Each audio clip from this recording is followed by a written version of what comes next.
Welcome in to another Zoom football series here on 99.1 thesportsanimal.com. Eric Cain alongside Josh Ward here in this quarantine period. And before we get going, Josh, it's been about a month, man, since you've seen me. I know you missed me, but how is working from home and navigating, being a nanny, a dad, doing your shows? How's that all going from the household? Well, it is a little different when show prep involves a 2-year-old climbing all over you and running around and screaming, and then you have a 5-month-old that needs to be fed, and when it's time to be fed, he lets you know it as well. Yeah. So combining all of that with getting ready for a show, of course, my wife is a big player in helping with the 2 little boys as well. But it's also, that part's a lot of fun, getting to spend more time with them. But we also, in the afternoons when the weather has been better, we have made sure to get outside to keep some sanity as well. I've noticed the dad jokes are becoming an everyday thing now on the Instagram accounts. Yeah. Was that a move that you wanted to make, or did the quarantine just really force you to do that? I think it was needed, if we're going to be honest with ourselves. I needed it. You needed it. We all needed it. So, yeah, check out my stories. That's where I post it every day. So it's there every day, the daily dad joke for 24 hours. You can find it on my Instagram, Josh J. Ward. And it also goes to my Facebook page. It's simply facebook.com/Josh Ward. So about 5 to 10 seconds of humor every day. Be on the lookout for that. All right, we talked a little NFL draft prospects for the Tennessee Volunteers as we prepare for the draft next week. That was in yesterday's Zoom series. Of course, our draft coverage right here at The Sports Animal is brought to you by UT Athletics. Visit allvols.com today, and I appreciate them helping us out. But today we'll get back into kind of breaking down the position by position of this Tennessee football team. We spoke on the offensive line, and today we're going to talk about the quarterbacks as well. But today we're going to talk about the running backs. And Josh, this is a position to where arguably the deepest for Tennessee entering 2020. You've got experience, and you've got 3 newcomers that are going to be added into the fold. But really, when you think about running backs at Tennessee, the question, the statement, whatever you want to phrase it, that we've talked about so many different times is Ty Chandler and Ty Chandler's use. It seems like there were a couple different offensive coordinators, a couple different head coaches. We still haven't figured out how to use Ty Chandler. Do you think that will be solved in 2020? Well, I do, and I still think that Ty Chandler can be a more effective player as a receiver, and I think that could be the case this year because with Juwan Jennings and Marquez Callaway gone, Dom Wood-Anderson is gone, Tennessee does have a number of options at wide receiver, but there are also some available targets at that position.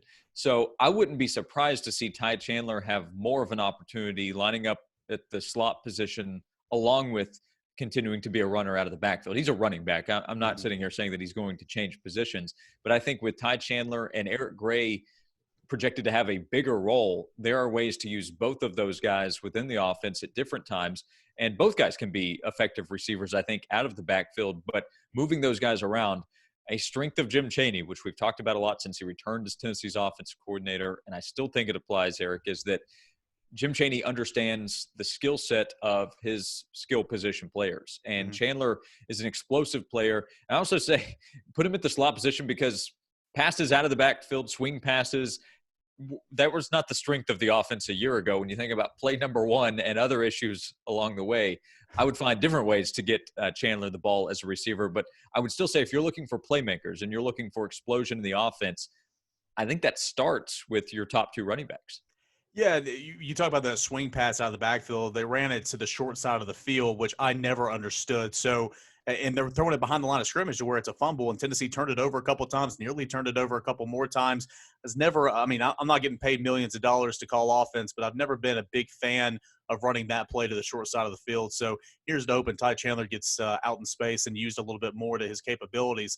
When you think about Tennessee's running back room and you think about the running backs in general, RB1, typically you think of Ty Chandler, but the Vols have gone running back by committee and really whoever has the hot hand. You saw Tim Jordan take over the reps against Alabama last year. And then towards the end of the season, the emergence of freshman running back Eric Gray. When you think of Tim Jordan and Eric Gray, how are they going to fit in, snaps-wise to this offense? I, like you, who I believe, thinks Eric Gray will take a big step this year as a sophomore. Yeah, I don't think worrying about RB1, who is your number 1 guy, is really important. If somebody does clearly emerge in that role and there's a guy that has to get the ball more than the other guys, my guess is that is Eric Gray. I think the upside with him, his playmaking ability, is probably greater than the others. But I do think it's more about using all three guys, partly because I think all three players, Chandler, Jordan, and Gray, can be effective. But also, we're not talking about a big workhorse back in this group. None of those guys are bigger. Tim Jordan, I think, plays bigger than he is at times. But Jordan is a guy that I think the coaching staff has trusted at different times. We saw that during the 2019 season, where during a stretch after he came back from an injury, he was a guy that they would rely on a consistent basis. And as you mentioned, it was at the end of the season where Eric Gray really seemed to get more of the trust from the coaches. He had a huge breakout game against Vanderbilt and then kind of helped save the day against Indiana. Yeah. And that's what in I more think ways than one, even out of the backfield, the onside kick. He was used as a receiver a little bit as well.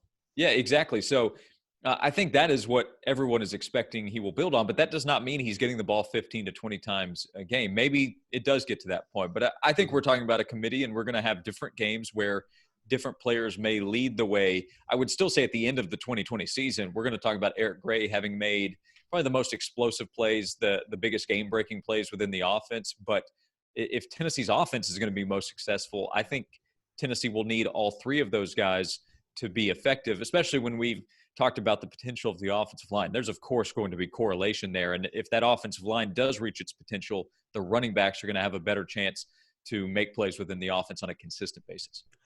Tennessee's running back room, usually figures in around 5'10", 5'11", 195 to 210 pounds. You don't really have that big bruiser just of yet. Quavaris Crouch was used as that guy, third and fourth down guy, fourth and goal last year. But though we played running back in high school, he's a linebacker here at Tennessee, and he's had some shoulder issues. Tennessee finally addressed that need, something Jeremy Pruitt's been wanting since he became head coach at Tennessee, a big running back. Tennessee got two of them, Lenneth Whitehead, who sits at about 6'3", 230, and T. Hodge right here from local product of Maryville High School. Both of those guys are bigger running backs. Do you see one of those two kind of propelling themselves to be that short yardage type back here in 2020? Well, don't you think Tennessee at least needs one of those guys to emerge? I think so. At the end of the season, if we're talking about neither one of them having some kind of impact in the offense, maybe that means that they just continue to rely on Quavaris Crouch. But with his expanded role at linebacker, I don't think that's what they want necessarily. And look, if Crouch were just a running back, I think he could be an all-SEC performer, but that's not his plan or Tennessee's plan. So I think maybe it's the better player wins out of Lenneth Whitehead and T. Hodge at running back. And if they do find one of those guys, I wouldn't be surprised to see the other one, I guess, at linebacker, because both fit that profile as well. I think both have been looked at as a linebacker by Tennessee's coaching staff, at least in how they evaluate those guys. Yeah, Lenneth Whitehead was arguably one of the better linebackers as a prospect coming into college, but spoke with him a couple weeks ago, and as was kind of the case when he signed, he's going to play running back. He said he has no plans to play linebacker, but of course, a couple of fall camp, spring practices might change that mindset if things don't go his way. We'll have to see. Moving on, we spoke of two of the three freshman running backs coming in. Another guy I spoke with earlier this week, which I think has a really compelling, interesting story. Didn't get a lot of hype coming into 2020 National Signing Day, but Jabari Small, teammate of Omari Thomas from Briarcrest Christian.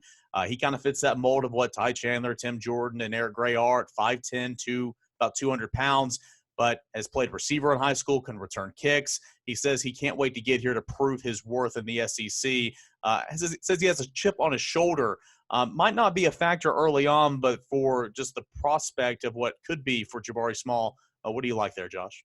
Well, what's kind of funny is when Jeremy Pruitt arrived, my thought was that we would see more bigger backs within Tennessee's offense, but that hasn't really been the case. I mean, what are the profiles of the guys we've talked about? Of course, they inherited Chandler and Tim Jordan, but they have continued to lead the way over the last couple of years. Eric Gray does not fit the bigger back description. Whitehead and T. Hodge would, but now you have Jabari Small. Looking ahead, you have Jalen Wright, who's committed in the 21 class. To me, it says trying to find more playmaking ability. And at one point, Carlin Filzami was getting an opportunity at running back as well. I think it's trying to find an opportunity for guys who can be multidimensional, run the football out of the backfield, but also be pass catchers, because that's just almost a must at that position if you're going to be a guy that's going to be on the field a lot. And of course, with freshmen, it was an issue last year with Eric Gray, trust of the coaching staff in pass blocking situations. I would not expect that Jabari Small gets much of an opportunity there. He's a guy that probably has to prove a lot to show that he can play as a freshman, but you have to replace at least Chandler and Jordan after this upcoming season at that position? And what if one of those other running backs does move to linebacker, as we just talked about? All of a sudden, you're not very deep heading into 2021. So a lot of it with Jabari Small could be an opportunity this year, but for sure an opportunity with that depth chart thinning out greatly, I would say, by his second season in Knoxville. Last thing, Josh, and then we'll get out the door here. We spoke on the offensive line last week, and really, I brought up some stats and saying, as a unit, that line did improve in terms of QB hits and sacks, but it really didn't take a ginormous step in run blocking and overall rushing yards in the SEC. Tennessee ranked near the bottom. With the addition of Cade Mays, of course, pending eligibility, with the return of Trey Smith, now a year in the system for the five-star tackles of last year. Tennessee has a veteran offensive line. How big of a step, if any, do you believe this offense can take in just simply running the football? Because, if you know football at all, you know that if you can run the football, you can control the clock, you can control the game. It forces the defense to keep another guy in the box. It opens up so much more, but you have to have a consistent running threat, and I don't think Tennessee consistently has had that in quite some time. Yeah, I don't know. I think we could look at it in a number of different ways. Total offense, what can Tennessee do on a consistent basis? And then also, what does Tennessee get done in the red zone? When we take a micro level look at what Tennessee has done on the offensive side of the ball, they just have to be better near the goal line. They have to be more consistent in putting the ball in the end zone. If you're going to try to upset Florida or win at Oklahoma, you have to score touchdowns. Tennessee's not going to Norman and settling for field goals in the red zone and beating Lincoln Riley's team. I'm very confident in saying that, and I would apply the same thought to Florida. Think about the Florida game last year. Early on, I'm not saying Tennessee would have won the game knowing the outcome, but Tennessee had a chance to score a touchdown to tie the game, and instead a ball pops off Juwan Jennings' hands and it's intercepted. Jarrett Garantano has to be better, and I think the coaching staff has to trust the offensive line. So a lot of the conversation is going to come back to that area when we talk about either the red zone or being able to run the ball consistently and trusting those backs to be able to make plays. And, of course, the quarterback eliminating mistakes. Assuming that's Jarrett Garantano, there could be somebody else behind center at some point. We know that as well. But I think the offense has potential. It also has a lot to work on with Juwan Jennings and Marquez Callaway, two of the guys you trusted the most last year, being gone. That's why having Mays eligible is a must, and having him and Trey Smith and those younger offensive linemen reach their potential, that's going to give Tennessee's offense overall its best chance of reaching its potential. Running backs, arguably the deepest position group for Tennessee heading into the 2020 year. As we sit here in mid-April, looking forward to what we hope will be a college football season. Josh and I are breaking down position by position of the Tennessee football roster as we continue on throughout the weeks. We'll hit another position group next week when the Zoom football series continues. Josh, as always, thanks so much. Enjoy the weekend. I would say go out and do something fun, but I guess continue to make your dad jokes and hang out with the kids. That's good enough, right? Check them out online, and day by day, we will get sports back, I promise. All right. For Josh Ward, I'm Eric Cain. Don't forget draft coverage next week. Mock Drafts 2.0 will be unveiled on our website at 991thesportsanimal.com Monday through Wednesday. And, of course, we'll be live right here local, breaking down round one of the draft Thursday night. And that coverage is brought to you by UT Athletics. Visit allvols.com. For Josh Ward, I'm Eric Cain here on another football Zoom series, 99.1 The Sports Animal.